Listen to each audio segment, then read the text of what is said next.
¿Qué tal, señores? Buenas noches. Hoy hablaremos de las implicaciones judiciales de algunos políticos en Aragón y de la desafección que esto conlleva entre los ciudadanos. En estos momentos hay 8 procesos abiertos en el PP, 13 en el PSOE y 4 en el PAR. Analizaremos con nuestros invitados esta situación y si los partidos deberían o no adoptar medidas para frenar este tipo de casos. Y también trataremos otros 2 temas de actualidad. El primero, el estado de la investigación en la Universidad de Zaragoza y las fórmulas a las que acuden los investigadores para poder llevar a cabo sus proyectos. Y el segundo, la campaña electoral catalana. Analizaremos la inclusión del derecho de autodeterminación en el programa electoral del Partido Socialista en Cataluña. Y para hablar de todo ello nos acompañan esta noche aquí en esta mesa de redacción Juanjo Vázquez, gerente de Zaragoza Cultural. Buenas noches. Buenas noches, María. Jesús Morte, presidente de CREA. Buenas noches, Jesús. Buenas noches, María. Y Juan Martín, portavoz de Chunta en el Ayuntamiento. Buenas noches, Juan. Muy buenas noches. Vamos a comenzar hablando de ese primer tema que presentábamos, esas implicaciones judiciales de algunos políticos aragoneses.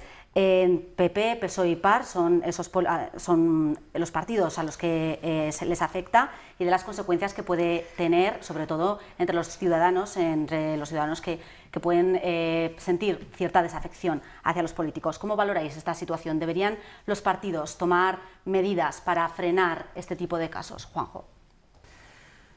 Sí, inequívoca, indudablemente sí. Ahora bien, deberíamos partir de un principio de que la democracia es cara y que toda la sociedad debe asumir los costes que tiene la democracia, porque la alternativa es regímenes autocráticos o regímenes populistas que son corruptos en sí mismos y que sí que conllevan la corrupción. Por lo tanto, debemos entender que estos casos de corrupción o que están investigados por la justicia, algún caso acabará en condena, otros no, son excepciones dentro de la práctica política democrática. Es decir, no hay nada más decepcionante. Yo entiendo el fondo de la pregunta, la desafección de los ciudadanos, pero no hay nada más decepcionante para un militante de un partido, un militante pues, que puede llevar 40 años o que trabaja en el comité de empresa de su fábrica o en una entidad social o una entidad vecinal, que ver un caso de corrupción no solo de su partido, sino de cualquier otro partido, porque eso lleva una desconfianza en su relación ordinaria con los ciudadanos. Esto produce desafección ciudadana, pero produce también fragilidad en el interior de los partidos políticos y mucho más cuando desde la base se ve que no siempre los partidos políticos actúan con la rapidez y la contundencia que deberían. Pero hay otros elementos, y soy breve porque luego habrá que discutir más de este tema. Nada hay más decepcionante también que ver listas completas de imputados, ojo, digo de imputados, que crecen en votos en determinadas elecciones. Es decir, hay un conjunto de elementos que si se examinan anecdóticamente llevan a una profunda decepción sobre el funcionamiento de los partidos y de la democracia. Pero si se ven en el conjunto de la práctica política, de la militancia, del régimen democrático, pues se entiende que son incidentes, pero que deberían depurarse con contundencia, con claridad y con transparencia. Deberían depurarse con esa contundencia que dice Juanjo. Sí, bueno, yo creo que tiene razón Juanjo. Sin embargo, en los demás colectivos de la sociedad civil que no sean políticos, la presunción de inocencia es siempre válida sobre cualquier otra cuestión, ¿no? Yo no conozco a nadie que, estando imputado en la sociedad civil por un delito de estafa, por un delito de falseamiento de documento tal, la sociedad civil le haga el vacío y lo expulse. Es posible que cuando la sentencia salga y salga favorable a la situación que ha creado él, es decir, que sea negativa para el ciudadano, es posible que la sociedad, luego los partidos deben actuar en la misma línea que actúa la sociedad civil con estos imputados no penados, tal. Por otra parte, es verdad que la clase política tiene que ser un ejemplo desde todos los puntos de vista, de actuación, de formulación de sus propuestas, debe ser un ejemplo. Claro, cuando un político no cumple con esa máxima que debe ser un ejemplo, la sociedad civil se ve herida. Y se ve herida, entre otras razones, porque además ha podido ser que incluso lo haya elegido él con su voto. Luego, por otra parte, yo no soy jurista, pero parece ser que la imputación no significa, desde el punto de vista penal civil, absolutamente nada. Yo me acuerdo mucho, cuando salen estas del famoso juicio del presidente de la Madrid, de Castilla tal, ¿no? Que después de haber padecido un calvario, resulta que salió ileso de toda situación penal o civil, porque realmente el juez no pudo demostrar absolutamente nada de aquello que se le culpaba y por lo cual dimitió. Luego yo creo que el equilibrio y la ponderación también en estos casos debe ser clara y terminante. Una vez sabido que la situación era negativa para el político, toda la contundencia, toda la carga de la ley y lo que haga falta, pues no faltaba más. ¿Se debe de actuar antes o después? Como dice Jesús, ¿habría que esperar a conocer la sentencia para actuar? Yo es que creo que en estos temas hay que intentar ser lo más específico y lo menos generalista posible. Yo creo que de todos los casos que acabas de citar hay distintos grados, distintos niveles de responsabilidad, distintos asuntos. Yo creo que dependiendo de los asuntos y dependiendo del político y dependiendo de la responsabilidad que ocupa, hay que actuar de una manera diferente, pero sí que yo quiero romper una lanza en determinadas cuestiones, ¿no? Yo no me voy a escaquear, quiero decir que no es lo mismo la responsabilidad del gerente de salud del Partido Popular que la del alcalde de Mayén del Partido Socialista, que la del portavoz del Partido Popular en las Cortes de Aragón, que tiene, creo que es una imputación cuando era concejal o alcalde de Sariñena, ¿no? Los niveles de responsabilidad, las imputaciones delictivas que se les imputan, ya veremos a ver cómo terminan, no son las mismas, ni tienen el mismo nivel de gravedad. Dicho eso, en Aragón, más o menos, que nos dediquemos a la política activa, estamos 8.000 personas, grosso modo. Y estoy hablando desde el último concejal del último pueblo más pequeño de Aragón hasta la presidenta del Gobierno de Aragón. Es decir, de esas 8.000 personas que que cobren honorarios públicos por ejercer su labor, no creo que lleguemos ni a 800, ni muy de lejos, ni muy de lejos. Por tanto, lo primero, la gran mayoría de las personas que se dedican a prestar una parte de su tiempo y parte de su vida al servicio público, que es la política, son gente muy honorable y que además lo están haciendo desinteresadamente. Y por tanto, yo creo que los primeros que hay que poner en valor son a estas personas, ¿no? Y en segundo lugar, yo creo que las personas que tienen en este momento y que ejercen responsabilidades políticas y de administración, que tienen imputaciones penales graves, deberían de dimitir y deberían dimitir inmediatamente. Y sobre todo no deberían de intentar colocar a su pueblo alrededor como pantalla para determinadas cuestiones. Porque al final el ejercicio de la política es un ejercicio muy delicado porque estás manejando los recursos de todos y los servicios públicos de todos. Entonces, por tanto, intentemos no distingamos entre unos casos y otros e intentemos no hacer una causa conjunta, una causa general a todo aquel que se dedica a la cosa pública y al servicio público, que es la política en general, ¿no?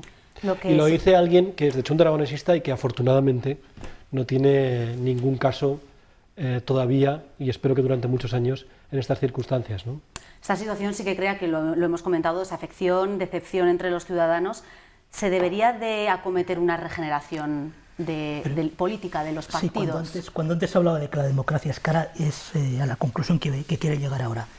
Es fundamental que la sociedad entienda que es necesaria la reforma de la financiación de los partidos políticos. Porque yo creo que una de las excusas, si quieres, pero bueno, una de las condiciones en que se produce un caldo de cultivo favorable a determinadas desviaciones es la mala financiación de los partidos políticos, por un lado.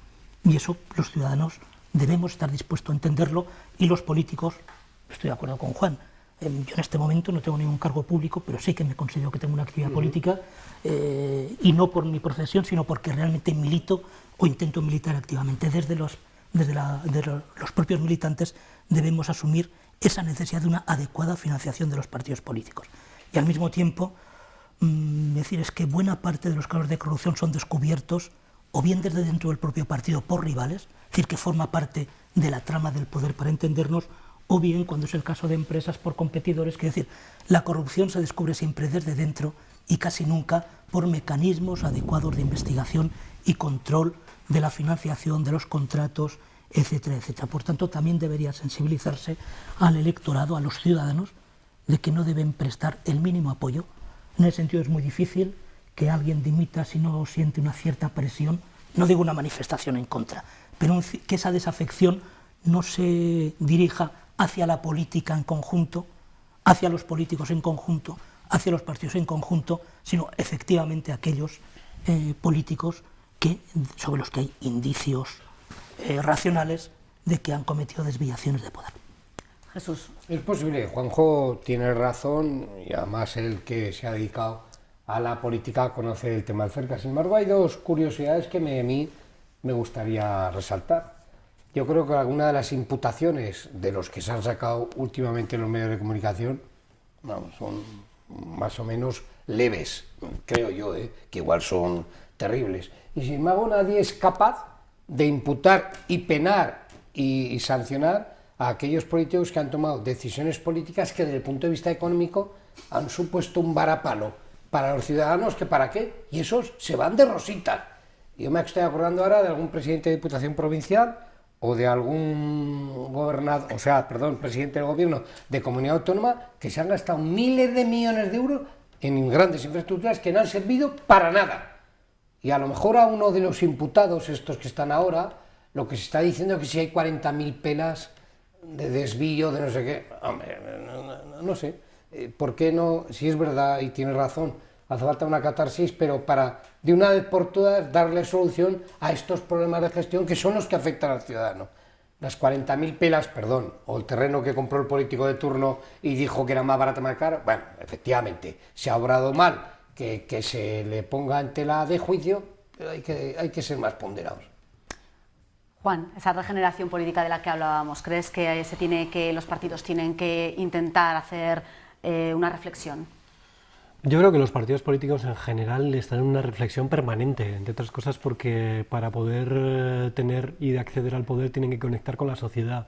Y en la medida que conectas con tu sociedad llegas a poder gestionar lo que te ponen los ciudadanos en las manos, y en la medida que no. En el caso de los partidos que somos más pequeños, todavía más porque no tienes toda la maquinaria y todo el ropaje que tienen los grandes partidos políticos y todo el poder mediático que hay detrás de los grandes partidos políticos. Dicho eso, yo lo que le pido a los ciudadanos es que sean mucho más críticos, pero también consigo mismos. Quiero decir, yo creo que la responsabilidad muchas veces de los gobernantes que tenemos la tenemos nosotros en las manos. Hace un momento Jesús acaba de poner un ejemplo, yo no quiero poner ningún ejemplo cercano de Aragón, pero sí que podemos poner ejemplos. Es que Jesús Gil fue alcalde de Marbella siendo yo creo que la persona más imputada y que además fue condenada al final, alcalde de Marbella con unos niveles de refrendo terribles. Es que en Valencia hemos visto niveles de refrendo importantísimos de personas que estaban imputadas. Entonces yo creo que la primera cuestión que hay que poner encima de la mesa es que hay que elevar el nivel ético-social en general. A los políticos, por supuesto, pero hay que elevar el nivel ético en general. ¿Por qué digo esto también?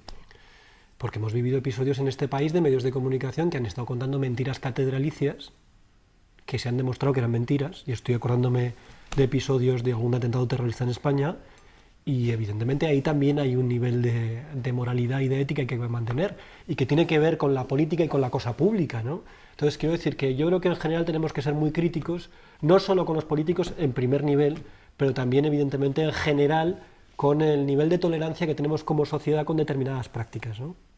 Bueno, vamos a dejar este tema, vamos a abordar otros. El segundo de nuestros asuntos era la inversión, la financiación de los proyectos de investigación en la Universidad de Zaragoza. El año pasado los centros de investigación en Aragón recibieron de la DGA 1,2 millones de euros y los investigadores tuvieron que acudir a concursos, a otras convocatorias de ayudas públicas nacionales e internacionales para recaudar algo más de financiación, de inversión. En total fueron 27 millones, 26 millones más los que pudieron obtener por estos medios, por estas fórmulas. ¿Qué os parece cómo valoráis este contraste de inversiones? ¿Se valora más la investigación, a los investigadores aragoneses fuera de Aragón? Jesús. Bueno, para mí la investigación es algo que es infinito, es decir, no tiene un recorrido pactado y tal. Se puede estar investigando en todo durante toda la vida. Y si hay una investigación en una parte de ese todo, ya llegará al todo, o sea, siempre, infinitamente investigando. Por lo tanto, pienso que los medios materiales necesarios para la investigación también deberían ser infinitos, y eso en contra del erario público es casi imposible. Entonces, ¿qué es lo que hay que hacer? Hay que buscar una solución de tal manera que los investigadores investiguen, porque además luego los inventos de los investigadores suelen tener un hecho productivo para la sociedad muy importante, pero investiguen singularmente y por medio de la inversión privada. Es decir, el gran reto de este país ahora es que las grandes empresas no acudan en mayoría a materializar la investigación poniendo el dinero que sea necesario. Y por eso de singularizar, si una fábrica de lo que sea, de un gas, requiere una investigación sobre cómo sacar ese gas, que lo pague, porque tenemos que pagar lo público, también lo público, pero lo privado. Y el ejemplo más claro de esto, y termino, es la primera potencia del mundo, Estados Unidos. ¿Debe meterse esa empresa privada, debe tomar el testigo a lo público en la investigación? Sí y no. Quiero decir, la palabra clave se llama innovación, que es justamente cómo la investigación se transfiere a, podemos llamar, el mercado, la práctica productiva, y es lo que hace rentable la investigación. La investigación es rentable en sí misma, no lo olvidemos. Ahora bien, la investigación aplicada a avances tecnológicos, avances económicos, es lo que produce ese paso de 1,2 millones invertidos, 27 recuperados, más luego la rentabilidad, y fundamentalmente hace a la empresa aragonesa, en este caso española, más competitiva, más productiva, es decir, sitúa a la economía en mejor situación para salir de la crisis. Para mí lo que me gustaría insistir es que esto descubre la falacia del discurso que está justificando un maltrato hacia la Universidad de Zaragoza. Es decir, eso de que dice la consejera de Universidad, que la universidad tiene que hacer sus deberes, que la universidad tiene que buscarse, la universidad tiene que contar con un apoyo público suficiente para investigar y luego sí esa transferencia, esa innovación, hacerla con la iniciativa privada. Pero debe contar con los recursos mínimos suficientes para que eso sea posible. Y no hay razones económicas que lo justifiquen, porque justamente estos datos indican que la universidad multiplica, aunque suene a parábola bíblica, multiplica 1,2 por 23. Es decir, es difícil encontrar en los presupuestos de la Comunidad Autónoma de Aragón una inversión que sea más productiva o que multiplique los frutos como lo está haciendo la Universidad de Zaragoza. La verdad que los tiempos son largos, pero bueno, tienes razón. Evidentemente, yo sí creo que hay dos partes, ¿no? Yo creo que, y además coincidiendo con las dos posiciones. Está la investigación básica, que esa no la pueden financiar las empresas privadas, entre otras cosas, porque es una investigación sin una traslación pura y rápida a cuestiones prácticas, a esa innovación que ponía encima de la mesa Juanjo, y que esa es una investigación que tiene que financiar la sociedad porque es la que cimenta los posteriores desarrollos de investigación aplicada en el mundo de la ingeniería, en el mundo de la informática. Y esa investigación básica tiene que depender de la administración pública, fundamentalmente en la medida que no tiene una traslación directa y rápida, ¿no? Y luego está la investigación aplicada a la innovación, que evidentemente en la medida de lo posible tiene que tener concurso, y que tiene que tener concurso de las empresas privadas y de los operadores privados.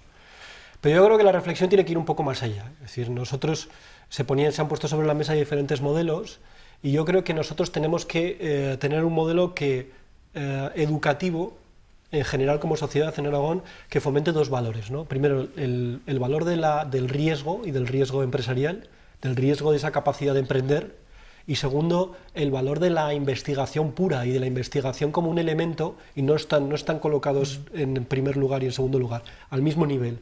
El conocimiento puro, porque es el que hace que la sociedad avance y se mejore a sí misma. El interés de la sociedad de reflexionar sobre sí misma, de reflexionar sobre lo que le rodea y de proyectarse hacia el mundo, ¿no? Y mejorar lo que le rodea, ¿no? Y eso es la investigación en el fondo. Y eso evidentemente no se puede hacer sin un esfuerzo muy importante de la inversión, de la administración pública. Y luego yo quiero decir que la Universidad de Zaragoza es de descubrirse. Mi reflexión la termino así, de descubrirse, porque estar consiguiendo lo que están consiguiendo con los fondos públicos que tienen es milagroso, absolutamente milagroso, y es gracias a la capacidad, al esfuerzo, a la abnegación de muchos investigadores e investigadoras de la Universidad de Zaragoza. Tenemos institutos que son punteros y que están recibiendo la mayoría de sus fondos desde empresas privadas y que no tienen en este momento el apoyo público que deberían, pero no del Gobierno de Aragón, tampoco del Gobierno de España ni de la Unión Europea, ¿eh? Es decir, estamos hablando de cuestiones de primer nivel mundial, y evidentemente nosotros tendremos un debe como sociedad si no somos capaces de fomentar esos dos espíritus que yo creo que hay que poner encima de la mesa. Bueno, vamos a cambiar de tema porque nos queda poquito tiempo. Vamos a hablar de la campaña electoral en Cataluña. Rubalcaba se ha desmarcado de esa petición, de ese reclamo del derecho para la autodeterminación en el Partido Socialista de Cataluña, y mientras más prevé, ha dicho, que espera que Cataluña sea un Estado independiente dentro de la Unión Europea para 2020. ¿Cómo valoráis estas últimas noticias y este cariz más nacionalista que está tomando la campaña electoral con esta inclusión de este derecho en el programa del Partido Socialista de Cataluña? A mí me da la impresión de que respecto a lo que es la convocatoria de las elecciones, nada que decir. El presidente de Cataluña tiene facultad para convocarlas y las ha convocado. Pero yo creo que en el fondo ninguno de nosotros estamos hablando de eso. Estamos hablando de la base de partida, de que el presidente catalán en los últimos meses ha venido dejando claro en la sociedad civil española de la independencia de Cataluña. Yo le llamo independencia, otros llaman autodeterminación, tal. Yo creo que dije ya, y creo que en este mismo foro, que el tema de la petición de Artur Mas, la independencia de Cataluña, me da la impresión de que son fuegos artificiales, pero ojo, si no lo son, vaya problema, pero considero, y es análisis mío particular, no tiene nada que ver ni con CREA, ni con los empresarios, ni con nada, es una petición políticamente inoportuna. En estos momentos en que este país está en otro lío y tratando de salir de la crisis y de mitigar el paro y tal, que haya una comunidad autónoma que se avenga a pedir esa situación, a mí me parece políticamente inoportuna. Lo que poco que he podido leer, desde el punto de vista económico, inviable. Yo he leído artículos de gente experta, catedrático de estructura económica, que dicen que a los 2 años hubiera perdido el 19% del Producto Interior Bruto, Cataluña. Hay otros que dicen que no, que el 30% ganarán. Bueno, bien. Y luego, desde el punto de vista jurídico, por decirlo de alguna forma, en estos momentos y con nuestra Constitución en la mano, imposible. Me da la impresión de que al señor Mas se le han ido los dedos de las manos y ahora echar hacia atrás va a ser muy difícil, pero de las elecciones de Cataluña, que son autonómicas, yo estoy seguro que vamos a estar al tanto todos los españoles. A esa petición de Mas se une el Partido Socialista de Cataluña. Si son fuegos de artificio, como dice Jesús, ¿no se les irá de las manos un poco, Juanjo, de cara a la gente, a los ciudadanos que confían en eso? El Partido Socialista, el asunto de la situación del nacionalismo en el conjunto de la estructura del Estado de España, creo que hace un tiempo que se ha ido de las manos. Dos premisas. Uno, la autodeterminación creo que es un concepto, un derecho inalienable. Otra cosa es cómo, cuándo, de qué manera, etc. En segundo lugar, la reforma de la Constitución es algo que reclama implícitamente una buena parte de los ciudadanos españoles en muchos aspectos. Cuando ha hecho falta por imperativo del Banco Europeo, se reformó la Constitución no sé si fue en 12 horas o en 24 horas. La actual Constitución se hizo en un momento de profunda crisis política, y crisis en el sentido más positivo de la palabra crisis, que se parecería de alguna manera a lo que está sucediendo ahora. Por eso es un momento oportuno para la reforma de la Constitución. Dichas estas dos cosas, yo creo que en este momento el uso que está haciendo Convergencia y Unión del nacionalismo como tal, de la propia autodeterminación, etcétera, es un uso oportunista, y es un uso oportunista para encubrir una mala gestión económica de su propio gobierno, que puede volverse en contra del uso que el conjunto del Estado haga de los términos del nacionalismo. Juan. Pues yo creo que son cuestiones diferentes. Vamos a ver, yo creo que desde el punto de vista catalán, Convergencia y Unión está teniendo un éxito en cuanto al control del discurso político que hay que reconocer. Es decir, está ocultando un fracaso, yo acaba de decir Juanjo, yo estoy de acuerdo con él, un fracaso, más allá de Convergencia y Unión, un fracaso de gestión económica de la Generalitat de Cataluña en varios mandatos, no solamente el de Convergencia y Unión, un fracaso con una administración sobredimensionada y con serios problemas de gestión. Pero han conseguido eso, políticamente es muy difícil, y lo han conseguido, y es que en vez de que la campaña electoral y que la crítica gire en torno a la mala situación de los servicios públicos y a la dimensión de la propia Generalitat, se ha generado un debate identitario, y eso yo creo que los catalanes son un pueblo lo suficientemente inteligente como para saber valorar la cuestión en su justa medida, eso espero al menos. Entonces, a partir de ahí, yo creo que el problema no está el problema en general no es solo Cataluña. Es decir, hay una parte de la sociedad catalana que está respondiendo de una manera muy beligerante con respecto a un intento de neocentralismo y de involución autonómica que está viniendo desde Madrid, desde el Partido Popular y desde las posiciones más conservadoras que estamos viviendo en Aragón y que es un auténtico problema. ¿Cómo termina todo esto? Pues yo creo que terminará evidentemente con un acuerdo de naturaleza económica con Cataluña.